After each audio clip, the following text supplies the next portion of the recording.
Hey, welcome to ManKitchenRecipes. I'm Kevin, and today is our 1-year anniversary. So I'm going to do a review, try to help you with some tips, talk about some success, some of my failures, and just kind of go over the whole thing.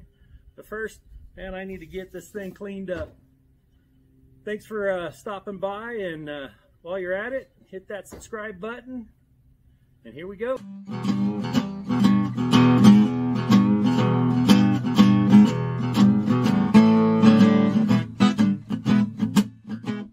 So I don't know what most of you use for cleaning, but I use the bucket head from Home Depot. You can just put a paint bucket on the bottom, and this one here is dedicated just for cleaning the pit boss.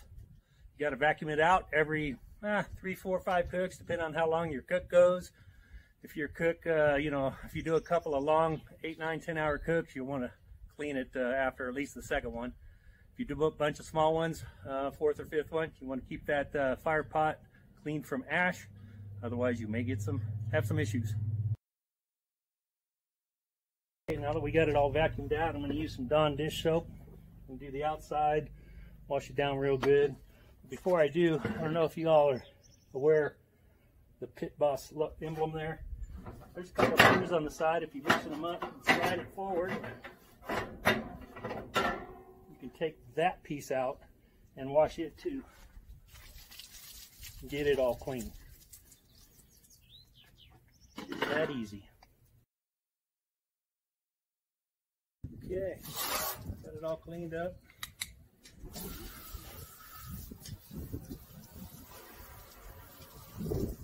Close it up. We're ready to roll. Okay, now that we got it all cleaned up, we're going to do the 1-year review. We've been together for a full year. And just like any relationship, you got to get used to each other, see how each other works, how it moves. And so far, so good.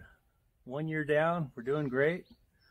I did clean it up, and I don't know if you saw my last video was why I bought the Pit Boss Pro Series 1100 and why I love it. And one of my biggest complaints, wait a minute. You haven't seen that video? Oh, you got to go check it out. It's why I even bought this. But one of my biggest complaints in that video was the shelf not being large enough. This is a 8-inch shelf, it really needs to be 12. And the new Pit Boss Navigator, of course, came out the day after I did that video, and it has the big shelf. So I don't know. Probably won't get it, but it sure is nice. When you saw me cleaning it, you saw me take off this piece underneath the Pit Boss. And then while I had it off, I went ahead and wrapped some foil under it. So that's why it's a little extra shiny today, which is another kind of a cool feature. I mean, you could put any color under there that you'd like. You could have it match your team colors, and it would be cool. Hey, if you got a Pro Series Pit Boss, change out your Pit Boss color, put it in your video, and show it off. It's pretty cool. Okay, so like in the other video, I did say the hopper was 40 pounds. It holds 35 pounds.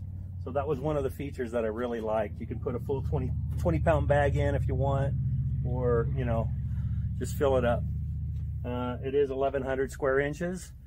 It's about just under 700 on the top, and if you put the rack up here, it's another 400, a little over 400 to equal the 1,100. So there's lots of space. I'm glad I got the bigger one, because a lot of times you'll see, today even, I'm going to throw in some ribs, beef ribs, pork ribs, a pan of barbecue beans, some chicken. It'll be loaded up pretty good. But if it was a smaller one, I couldn't do all of that at once. I'd have to do them separate. So that's a great feature. Let me get this off the tripod, and we'll go over a little closer up on what all you can do with it. Okay, so one of the features I really liked about the Pit Boss Pro Series is the sear grate. If it's not the Pro Series, you have to take the grate off and slide it unless you modify it. On this, there's a handle right here. You just slide it open, pull it closed. Slide it open, pull it closed. You don't have to take the grates open. I just took it off to show the example. And I do have the Pit Boss tailgater. And over on here, this is what I'm talking about. You would have to take these grates off and then slide the whole thing over like that. I don't know if you can see that. There we go. Just slide it over, slide it back. And of course, you're going to have to do that with your tools because at the time it'll be really hot. So that feature of the Pro Series is really good. Not to mention the shelf. Even though it's a little small, it's still it's very handy. Gotta love it. So the hopper, of course, 35 pounds. Pit Boss has this in here. I'm sure Pit Boss has to do that for legal reasons, but with this grate, you either got to get a stick down in here to move stuff over. It's not very convenient, especially when you want to empty it off on the side. So I do have a video. I just took some screws out and I can lift it up like that, and I can get in with my hands and move them. The auger moves extremely slow, so there's a very minimum chance that anything could go wrong. I do keep it here in case any of the kids are around. They don't mess around and get their hands in there, but you know, they don't go near the barbecue anyway. I'm not sure what kid would even try to do that. And then back here is where you open this up on the back, and you'll slide that out to empty your pellets. Works pretty good. Being able to reach in and slide the pellets out is also pretty cool. So that's just one little modification that I did. Okay, as far as temperatures go, I very rarely will look at the top temp. Sometimes it'll match the digital temperature. Sometimes it'll be hotter because it's temping up here in the dome. The temp probe is right here. You do want to clean that off every now and then just to keep your temperatures right. You can adjust the stack. It does spin open, so you can let more smoke out, more heat out if you need to use that to adjust your temperatures at all. I usually keep mine almost all the way closed. The temperature that we were talking about, I don't have it on, but one key feature or one key thing you need to do with the temperature is turn it on, smoke mode, let it ignite, close your lid, set your temperature, and let it just get up to temperature, you know, anywhere from 15 to 20 minutes so it settles out. Now once it's settled out, you pretty much have an even cook all the way across your grate. So like everything else, even with my propane grill over here, I've got hot spots. I learned, you learn how to cook on it. You know where to put your meat for the type of meat you're cooking. Same thing with the pellet grill. Of course, right over the heat pot is usually hotter. My right side tends to be a little bit hotter, and then my left side is a little bit cooler, but not by much. Overall, it does a pretty even cook. As long as you let it warm up the temp and get the temp, that's the key. So, as far as temperature goes, that's the best advice I can give you. You got to use it. You got to learn it. Sometimes it gets hotter in the back and in the front because, you know, your heat is coming up from the round edges. But you'll learn. Just got to use it. And each one, I'm sure, is a little bit different. I can cruise mine at 160 degrees. I can cruise it at 200, whatever. Just let it balance itself out. Okay, so I've seen complaints on these of the paint peeling. I've had people question me about that. I don't have any issues with the paint peeling. I mean, there has been a tiny bit of paint peel, but that's been right in here where the lid closes, so I'm sure it gets extra hot right in there. That doesn't affect the cooking. It doesn't really affect the appearance once you've got the lid closed. You know, unless you're super inspecting it, it's not that big of a deal. I haven't had any issues. Some people may have, but as far as paint peeling, no issues. People have said their grates have cracked. I don't have any cracking. My grates, you know, they're enamel coated cast iron. They're good grates. Like I said, I haven't had any issues with this thing. This has just been a great pellet smoker for me. Let's see, what else is there that people ask me about? I guess one of the other things might be the pellet usage on the bigger smoker. I use this even when I'm only cooking for two. I don't notice it using that much. It does use it. I mean, obviously, I've got this tailgater, and that thing, talk about pellet efficient. It's only got a 5-pound hopper, and that thing, it'll go for hours on those 5 pounds. Again, I don't usually fill it up, and a lot of times it will get a little sinkhole right here, which you got to keep an eye on. Now, I'm not gonna lie, I have messed up before. I've let that thing go empty. I come out to check my food and the temperature is dropped by 40-50 degrees. It's not heating up, and that's because I let that go. It got empty, my fire went out, and if you don't take care of it, you can have some major issues. Trust me, I've done it once. So, if you don't fill up your hopper, if your hopper, you see that there's an empty gap in there, turn the grill off, take your food out, take your grills out. Obviously, you got to use some mitts or something. It's going to be extremely hot. You're going to have to take out the heat shield, lift that out, and you're going to have to clean that your ash out and your pellets, because the Pit Boss, if your flame goes out or if it starts cooling off, well, the hopper is going to keep feeding, and it keeps feeding, but if there's no fire, it can't ignite, and it can just create a mess under there. I've seen other guys complain about that, but that's not a Pit Boss issue. More than likely, that hopper tube got empty. I mean, the feed tube got empty. So that is an issue. If that happens, you're going to have to stop, clean that out, and then put it on smoke, restart it, turn it back up to temp, put your food back in, and finish. The one time I thought I could just put it on smoke and reignite it, I reignited it all right.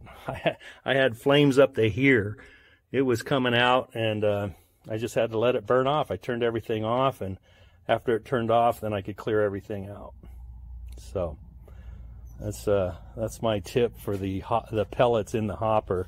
Either fill it up enough, or keep an eye on it. Like every time you come out to check your food, make sure that there's no big gap in this where the pellets are fed. Make sure there's no big divot in there.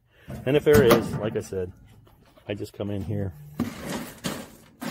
move them to the center, and then that way I don't run out. Okay, so Pit Boss also makes a cover that fits this. I don't have it on there, but it does have the stack part right here. This fits over the stack. They're only like 79, 80 bucks at Lowe's. They're real durable. I've had this for a year. It's holding up great. I don't know if you've seen my video on how to help protect it, but you just get a tennis ball, and that goes over the little lid stopper like that. And that helps protect up here at the top of your, see, I don't know if you can tell that in the video. There's a little line there from before I started using the tennis ball. If I didn't use that, I'd probably have holes at the point of that. So get a cover. Well worth the investment. I mean, you know, you got a $600 pellet grill here. You might as well help protect it. Okay, that's about it. 1 year in, we're doing great.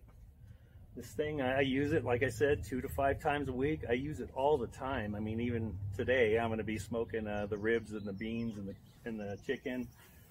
I'm sure I'll cook tomorrow.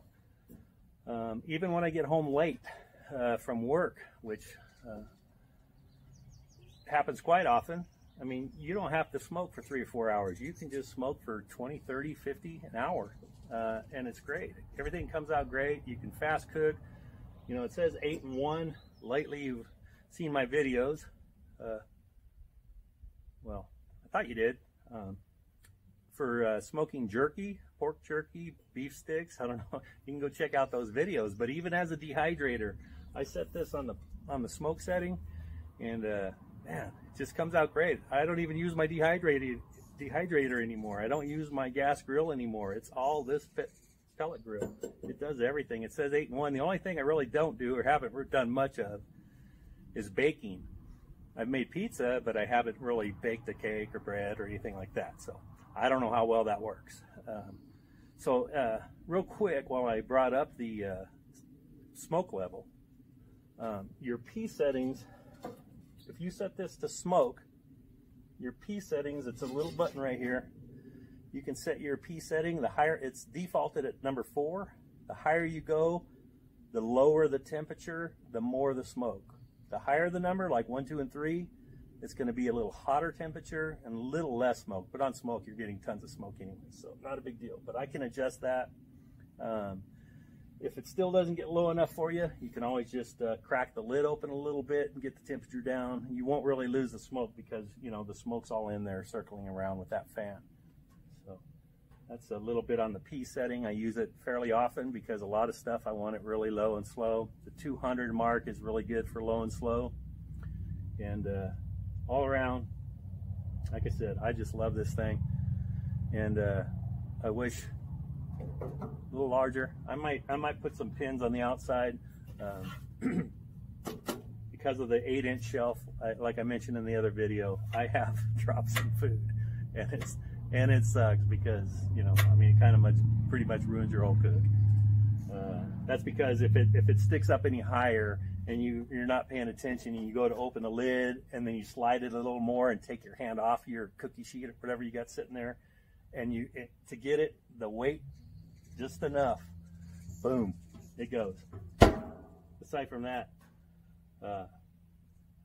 check them out, do your research. I mean, you may want a Rectech or a Yoder or whatever, but this Pit Boss, can't beat it for the money. Thank you for watching. I'll keep making some videos. Right now I got to get this thing started up so that I can get our ribs on and beans and dinner for tonight. Anyway, thanks for stopping by. Kevin again, ManKitchenRecipes.